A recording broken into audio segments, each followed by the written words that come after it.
P&W Blanks and Sublimation DTF Pin Crate members, it's Dawn, and today is our Feature Friday. And today I'm going to feature the waffle towels that Anna has available on her site, pnwblanks.com. And these are huge, and they are nice towels. So if you haven't tried out the waffle towels, check those out. And I think Elena still has some linen tea towels on her site, pnwblankselena.com, so check those out. So I've got my press, I already pre-pressed the towel, and I've got my pressure set for my P&W Cascadia Pro. And so I'm using this cute little Father's Day design from Kylene Designs, one of our approved designers. And so, like I said, I've already got it pre-pressed.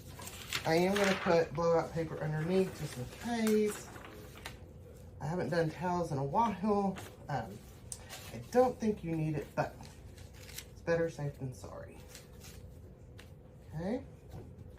So then I kind of just did it to where I want it centered. And for towels, I do about 5.5 to 6 inch design because they are so big. And then I keep it up a little bit. And then we're just going to put it in the middle. And then, of course, we're going to tape it down. We don't want it to move. And like I said, I've already done my pressure. And I did my pressure on 3. And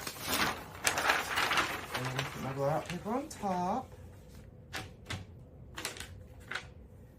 And then we're just going to press it. Like I said, medium pressure. I've got it on 3. And I have 3, my press is set at 360 for 55. My press run's just a little hot, so that's good temperature for me for fabrics, towels, that kind of thing. So we're gonna let that go down and then we'll come back. Thanks for watching. If you like this video, give it a thumbs up, share with your friends, and subscribe to our YouTube channel. Come join us on Facebook for more tips, tricks, and tutorials. Happy pressing!